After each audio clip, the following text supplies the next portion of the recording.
여러분들은 백스윙을 할 때 힌지와 코킹에 대해서 헷갈려 본 적 없으신가요? 오른손은 코킹을 하고 왼손은 힌지를 하고 이 코킹과 힌지를 두 가지 동시에 해야 된다는 이야기는 많이 들어보셨을 겁니다. 근데 도대체 이 코킹과 힌지를 동시에 한다는 거, 그 느낌이 어떤 느낌인지 잘 모르겠다는 분들, 그리고 이 코킹과 힌지를 동시에 할 때 어느 포인트에다가 신경을 쓰고 해야 되는지 잘 모르겠다는 분들, 이런 경험이 있으신 분들은 제가 오늘 말씀드리는 이 한 가지 포인트, 이 한 가지 포인트에만 집중하셔서 하신다면 이 두 가지를 다 해결하실 수 있을 거라 생각합니다.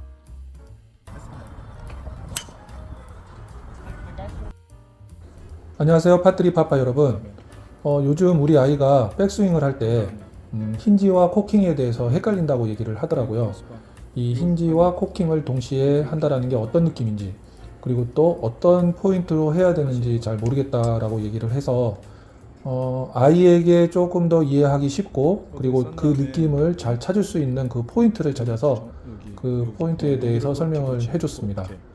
그 포인트가 어느 포인트인지 제가 조금 더 자세히 설명해 드리겠습니다. 자, 그 포인트가 어디냐면요. 여러분들 손을 이렇게 폈을 때 엄지를 이렇게 쭉 피면 여기 온폭하게 들어가는 이 부분 있죠. 이 부분이 바로 그 포인트입니다. 우리가 골프채를 그립으로 이렇게 잡았을 때 이쪽으로 이렇게 꺾이면은 이게 힌지, 그리고 이렇게 꺾이면은 코킹. 이 코킹이라고 얘기를 많이 들어보셨을 텐데, 이 코킹과 힌지의 이 애매하게 헷갈리는 그 부분, 이렇게 했을 때 여기 움푹 들어가는 부분 있죠. 이 부분을 이렇게 접는다. 이 부분을 여기 움푹 들어간 이 부분입니다. 이 부분을 이렇게 접는다고 생각을 하고 그립을 잡고 했을 때 그 힌지와 코킹을 동시에 해결할 수 있습니다. 이렇게 옆으로 꺾이면 안 되고요. 이렇게 보셨을 때 이 부분을 이렇게 꺾는다.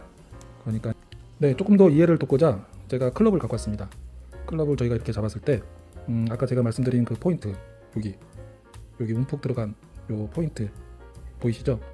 그 포인트를 기준으로 해서 나는 위로 이렇게 접을 거다, 위로 이렇게 접을 거다 라고 생각을 하시면서 하는 겁니다.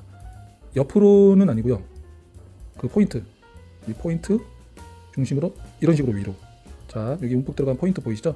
여기 이 포인트를 중심으로 이렇게 접을 거다 라고 생각하시고 연습을 하시면은, 저희가 기본적으로 그립을 오른손하고 왼손이 이렇게 견고하게 잘 잡고 있기 때문에 제가 이 포인트를 보여드리기 위해서 오른손을 이렇게 펴고 있는데요.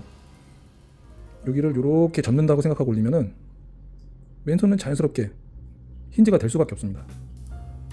이런 식으로 위로 접는다, 아니면 이런 식으로 위로 올린다. 그래서 포인트는 바로 여기입니다. 여기 들어가는 부분, 여기. 그래서 이 부분을 이렇게 접는다, 아니면 이 부분을 이렇게 위로 올린다.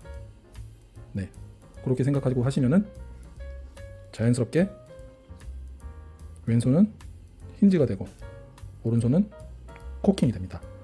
한번 연습장에서 연습해 보시고요. 어떤 느낌인지 댓글로 남겨주시면 감사하겠습니다.